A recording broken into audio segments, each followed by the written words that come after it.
안녕하세요. 딥다이브입니다. 오늘은 여러분이 보내주신 자료들을 가지고 1982년에 개봉한 영화죠. 블레이드 러너의 세계로 한번 깊이 들어가 보려고 해요. 네. 영화 분석 에세이부터 원작 소설, 판들의 토론까지 정말 다양한 자료로 보내주셨습니다. 네, 안녕하세요. 오늘 이야기 나눌 생각에 저도 기대가 많이 됩니다. 저의 오늘 임무는 이겁니다. 그러니까 40년도 더 된 이 영화가 어떻게 아직도 사이버펑크 장르의 거의 성경처럼 여겨질까? 그렇죠. 그리고 왜 우리는 아직도 데커드는 리플리컨트인가? 이걸 두고 싸우는 걸까요? 아, 그 질문. 네. 단순히 줄거리를 훑는 게 아니라 이 영화가 우리를 사로잡는 그 마법 같은 힘의 근원을 한번 파헤쳐보는 거죠. 자, 그럼 시작해 볼까요? 좋습니다. 저는 이 영화를 생각하면 가장 먼저 그 음악이 떠올라요. 아, 음악. 비 내리는 도시 위로 이렇게 낮게 쫙 깔리는 신시사이저 사운드요. 맞아요. 반젤리스. 네, 반질리스의 음악인데 이게 단순한 배경음악 이상이죠. 한 분석 자료에서는 이걸 영화의 DNA 자체에 각인되어 있다고 표현하던데 진짜 공감 가는 말이에요. 와, 표현이 정말 정확하네요. 그 음악이 바로 영화의 분위기 전체를 지배하거든요. 맞아요. 여기서 영화 음악을 이해하는 재미있는 개념 두 가지만 짚고 넘어가면 좋은데요. 네, 바로 다이어제틱 사운드랑 논 다이어제틱 사운드예요. 다이어제틱이요. 조금 어렵네요. 말이 좀 그렇죠. 쉽게 말해서 다이어제틱은 영화 속 인물들도 듣는 소리예요. 아, 예를 들면 데커드가 길거리 우동가게에 앉아있을 때 그 가게에서 흘러나오는 음악 같은 거요. 그러니까 현실의 소리, 영화 속 세계 안의 소리군요. 네, 맞습니다. 그럼 논다이어제틱은 우리 관객만 듣는 분위기를 고조시키는 그런 배경음악을 말하는 거겠네요. 정확해요. 긴장감 넘치는 장면에서 깔리는 피아노나 신시사이저 연주 같은 거죠. 아하, 근데 반질리스는 이 두 가지를 정말 천재적으로 섞었어요. 거리의 소음 같은 다이어제틱 사운드 위로 불안감을 막 증폭시키는 논 다이어제틱 스코어를 겹치는 식으로요. 와. 그래서 여러분이 느끼는 그 2019년 LA의 혼란과 고독감을 소리로 그냥 극대화하는 거죠. 감정의 조율 쌓인 셈이에요. 이 음악 스타일을 신스웨이브라고 부르더라고요. 네, 맞아요. 80년대 전자음악에 뿌리를 두고 있다던데 들을 때마다 정말 우주를 유용하는 것 같은 기분이 들어요. 몽환적이면서도 어딘가 좀 쓸쓸하고요. 바로 그 쓸쓸함이 핵심이에요. 반젤리스는 특히 디지털 리버브라는 음향 효과를 엄청 많이 썼거든요. 리버브요? 울리는 소리 말씀이시죠? 네, 소리가 아주 넓은 공간에서 울리는 것처럼 만드는 효과죠. 그래서 음악을 듣고 있으면 텅 빈 거대한 공간에 홀로 남겨진 듯한 그런 공허함이 느껴져요. 아, 그렇군요. 이건 영화 속 인물들이 느끼는 그 정체성의 혼란, 그리고 고독을 청각적으로 표현한 거예요. 미래적인 전자음악이 인간이란 무엇인가라는 아주 근원적인 질문과 만나는 지점인 거죠. 이야, 음악만으로도 인물들의 내면을 표현했다는 거군요. 정말 대단하네요. 그렇죠. 반젤리스의 음악이 그토록 완벽하게 느껴지는 건 방금 말씀하신 대로 영화의 그 시각적인 세계관과 거의 한 몸처럼 움직이기 때문일 거예요. 맞습니다. 그런데 그 독특한 암흑의 미래, 비 내리는 네온 사인 거리는 대체 어디서부터 시작된 걸까요? 사실 우리가 아는 블레이드 러너의 모습은 원작 소설과는 아주 많이 다르다고 들었어요. 네, 아주 많이 달라요. 아, 그래요? 원작은 필립 K. 딕의 1968년 소설 안드로이드는 전기양의 꿈을 꾸는가인데요. 영화랑 소설의 가장 큰 차이점은 세상을 바라보는 핵심 질문 자체가 달라요. 질문이 다르다고요? 어떤 식으로요? 소설의 세계는 핵전쟁으로 대부분의 동물이 멸종한 상태예요. 네. 그래서 진짜 살아있는 동물을 소유하는 게 부의 상징이자 뭐랄까 인간성의 징표 같은 거죠. 아, 주인공 데커드의 가장 큰 욕망도 돈을 벌어서 자기의 전기양을 진짜 양으로 바꾸는 거거든요. 그렇구나. 즉 소설의 핵심은 공감 능력, 특히 동물에 대한 공감 능력이 사라진 세상에서 인간성을 증명하려는 그런 처절한 몸부림에 좀 더 가까워요.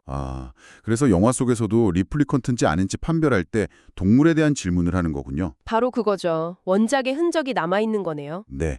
그런데 영화는 그 설정을 전면에 내세우지는 않잖아요. 맞아요. 그냥 배경처럼 지나가죠. 그렇죠. 리들리 스콧 감독은 그 설정을 과감하게 배경으로 밀어내고 대신에 기억과 정체성이라는 훨씬 더 형이상학적인 질문을 중심으로 가져왔어요. 이게 영화가 원작을 뛰어넘어서 독립적인 걸작이 된 첫 번째 분기점이라고 볼 수 있죠. 와. 심지어 블레이드 러너라는 제목 자체도 원작엔 없어요. 정말요? 네. 감독이 다른 책에서 보고 어감이 마음에 들어서 판권을 사온 이름이에요. 헐, 대박이네요. 그건 진짜 몰랐어요.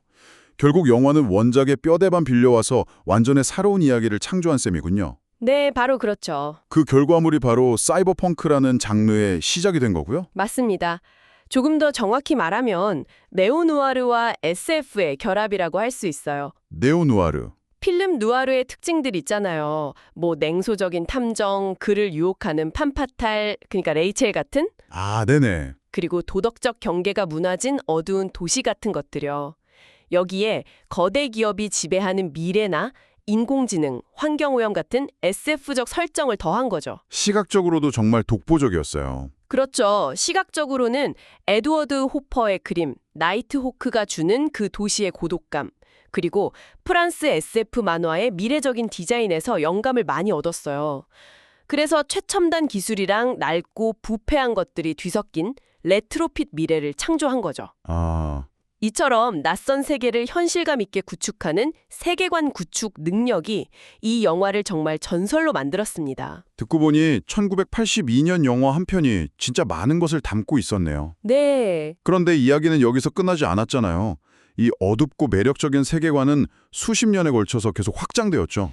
맞아요. 특히 2017년에 나온 속편 블레이드 러너 2049는 그 사이 30년의 공백을 채우는 중요한 사건들을 설정해 뒀더라고요. 네, 그 타임라인을 따라가 보면 이 세계가 어떻게 더 깊은 절망으로 빠져드는지를 알 수 있어요. 가장 중요한 사건은 2022년에 일어난 대정전, 즉 블랙아웃이에요. 대정전? 네, 원인 불명의 EMP 공격으로 전 세계의 전자 데이터가 거의 다 파괴돼요. 금융, 역사 기록, 개인정보까지 그냥 전부요. 와우, 그야말로 문명이 리셋되는 수준의 대재앙이었겠네요. 그쵸. 이 사건은 단편 애니메이션으로도 나왔죠. 카우보이 비밥의 와타나베 시니치로 감독이 만들어서 엄청 화제가 됐었고요. 맞아요. 사회는 이 대재앙의 원인을 리플리컨트에게 돌려요. 그리고 결국 리플리컨트 생산이 전면 금지되죠. 기술에 대한 불신이 극에 달했겠네요. 네, 기술에 대한 극도의 불신이 사회를 지배하게 된 거죠. 하지만 아이러니하게도 이 재앙이 또 다른 기술의 신, 과학자 니엔더 월레스를 탄생시키는 계기가 돼요. 아, 월레스. 그가 유전자 조작 식품으로 식량 위기를 해결하면서 막대한 부와 권력을 쌓고요. 결국 2036년에 리플리컨트 금지법을 폐지시키고 타이렐사를 인수한 뒤에 새로운 모델을 내놓죠. 그러니까 1982년 영화가 던진 질문에 대한 답을 찾는 대신에 네, 세계관은 대정전이라는 사건을 통해서 판을 완전히 새로 짠 거군요. 맞아요. 기술에 대한 불신이 극에 달했다가 결국 굶어 죽지 않으려고 다시 더 강력한 기술에 의존하게 되는 그런 모순적인 상황이 된 거죠. 바로 그 지점이네요.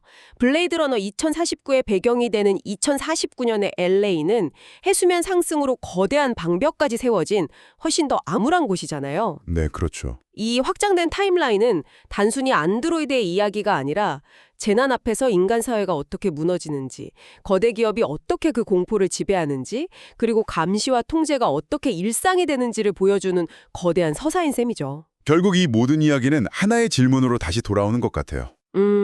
프랜차이즈 전체를 관통하는 핵심 질문, 바로 인간이란 무엇인가? 네, 맞아요. 특히 속편 2049는 이 질문을 정말 집요하게 파고들죠. 주인공 K는 자신이 만들어진 존재인지 아니면 기적적으로 태어난 존재인지 자기 자신의 근원을 찾아가는 과정을 그리고 있잖아요. 거의 형이사학적인 탐정극에 가까웠죠. 맞아요. 그리고 그 질문을 탐구하는 방식이 아주 시적이고 또 감각적이에요. 영화는 특히 촉각이라는 감각을 굉장히 중요하게 사용합니다. 촉각이요? 네. 주인공 K, 그의 AI 동반자 조이, 그리고 기억 설계자 스텔라인 박사, 이 셋은 모두 눈이라는 존재와 아주 특별한 관계를 맺고 있어요. 눈이요? 듣고 보니 그러네요. 조이는 홀로그램이라 비를 맞을 수는 있는데 눈의 감촉은 느낄 수가 없죠. 그렇죠. K에게 제발 한번 만져봐달라고 부탁하잖아요. 네. 그리고 스텔라인 박사는 면역 문제 때문에 유리방 안에 갇혀서 자기가 만든 가상의 눈을 바라보기만 하고요. 맞아요. 반면에 리플리컨트인 K는 진짜 눈을 만질 수 있죠. 그리고 그는 죽음을 앞둔 마지막 순간에 하늘에서 내리는 눈을 가만히 손으로 느끼면서 생을 마감해요. 와. 이게 1982년 영화의 로이 베티가 죽음 직전에 보여준 행동과 정확히 연결이 돼요. 로이 베티. 베티는 나는 생각한다, 고로 존재한다가 아니라 자신을 죽이러 온 데커드를 구해주는 공감에 기반한 행동을 통해서 자신의 인간성을 증명하잖아요. 맞아요. 그 장면은 정말. 그리고 그의 마지막 독백, 이 모든 순간들이 시간 속에 사라지겠지? 빛 속의 내 눈물처럼. 이 대사는 이식된 것이든 아니든 자신의 기억과 경험이 사라지는 것에 대한 그 애절함을 담고 있는 거거든요. K 역시 마지막 순간에 눈을 느끼는 행위를 통해서 자신의 짧은 생과 경험의 의미를 완성하는 거예요. 와, 그 두 장면을 감각과 행동으로 연결해서 보니까 완전히 새롭게 다가오네요. 그렇죠. 결국 기억이 진짜든 가짜든 그 기억을 바탕으로 무엇을 느끼고 행동하느냐가 더 중요하다는 메시지군요. 네, 바로 그겁니다. 이 주제가 바로 팬들 사이에서 가장 뜨거운 논쟁으로 이어지는 거고요. 그렇죠. 데커드는 리플리컨트인가? 이보다 더 완벽한 떡밥은 없었죠. 자료를 보면 정말 재밌어요. 감독인 리들리 스콧은 당연히 리플리컨트다라고 못을 박았고요. 네. 주연 배우인 해리슨 포드랑 제작진은 절대 아니다라고 생각했대요. 그 모호함이 핵심이라는 말씀이시군요. 네. 사실 저도 감독판을 처음 봤을 때 데커드가 꾸는 그 유니콘 꿈 장면 때문에 머리가 엄청 복잡해졌던 기억이 나요. 유니콘 꿈. 마지막에 가프가 유니콘 종이접기를 남겨두고 가잖아요. 네가 꾼 꿈 내가 알고 있다는 섬뜩한 암시 같아서요. 그렇죠. 그게 아주 결정적인 증거처럼 보이죠. 네, 하지만 각본가는 답을 내리는 건 어리석은 짓이라면서 모호함 자체를 즐겼다고 하더라고요. 바로 그겁니다. 감독하고 배우의 의견이 달랐다는 사실 자체가 이 질문에 정답이 없다는 걸 보여주는 최고의 증거 아닐까요? 그렇게 볼 수도 있겠네요. 영화는 우리에게 답을 주는 대신에 질문을 던지는 거예요. 기계가 기억을 갖고 상실감을 느끼고 공감을 표현할 수 있다면 대체 인간을 인간답게 만드는 고유한 특징은 무엇인가? 영화 속에 나오는 그 보이트캄프 테스트조차 공감 능력을 측정하려 하지만 완벽하지 않잖아요. 맞아요. 결국 인간이라는 정의 자체가 얼마나 불안정한 개념인지를 생각해보게 만드는 거죠. 이 위대한 질문은 앞으로도 계속될 것 같아요. 네. 아마존 프라임 비디오에서 블레이드 러너 2099라는 새로운 시리즈를 준비 중이라고 하니까요. 리들리 스콧 감독이 다시 총괄 프로듀서로 참여하고요. 네, 시놉시스를 보니까 블레이드 러너 2049로부터 50년이 지난 시점을 배경으로 하더라고요. 50년 후. 도왕자로 살아온 코라라는 인물과 미셸 여 배우가 연기하는 생의 마지막을 앞둔 리플리컨트 올웬의 이야기가 중심이 될 거라고 해요. 와, 양정현 배우가 나오는군요. 네, 한 출연 배우의 인터뷰를 보니까 이 시리즈 역시 무엇이 인간을 인간답게 만드는가라는 핵심 주제를 다룰 거고 시각적으로는 2049년보다는 1982년 원작의 미학에 더 가까울 거라고 하더군요. 오, 기대되는데요? 이 프랜차이즈의 철학적 생명력이 여전히 건재하다는 걸 보여주는 거죠. 자, 그럼 이 모든 것을 종합해보면 어떤 결론에 이를 수 있을까요? 1968년 소설에서 시작해서 1982년 컬트 영화로 그리고 2099로 이어질 이 거대한 이야기는 정말 단순한 SF를 넘어선 것 같아요. 그렇죠. 기술 발전과 환경 파괴, 기억과 정체성에 대한 우리 시대의 불안을 비추는 거울처럼 느껴져요. 맞아요. 영화가 창조한 그 비 내리는 네온 사인 거리, 다국적 기업의 로고가 뒤덮인 마천루 같은 이미지들. 네. 그럼 마지막으로 청취자 여러분이 생각해 볼 만한 질문을 하나 던져보면서 마무리할까요? 네, 좋습니다. 여러분이 보내주신 자료 중에 아주 흥미로운 레딧 팬 이론이 하나 있었어요. 오, 팬이론. 블레이드 러너 2049에서 데커드가 숨어 살던 라스베거스 있잖아요. 네. 방사능으로 오염된 곳. 거기가 사실은 방사능에 전혀 오염되지 않은 곳일 수 있다는 추측이에요. 오염되지 않았다고요? 영화에서는 분명 방사능 때문에 버려진 도시로 나오잖아요. 그렇죠. 하지만 그게 만약 사람들을 통제하기 쉬운 거대 도시에 묶어두기 위한 월레스사의 거짓 정보, 그러니까 거대한 가짜 이야기였다면 어떨까요? 기억을 마음대로 심을 수 있고 역사는 EMP 한 방에 지워질 수 있는 세상이잖아요. 네. 이런 세상에서 가장 강력한 통제 수단은 물리적인 힘일까요? 아니면 사람들이 진실이라고 믿도록 만들어진 이야기 그 자체일까요? 와. 어쩌면 지금 우리 역시 우리가 모르는 어떤 거대한 이야기 속에서 살아가고 있는 건 아닐까요?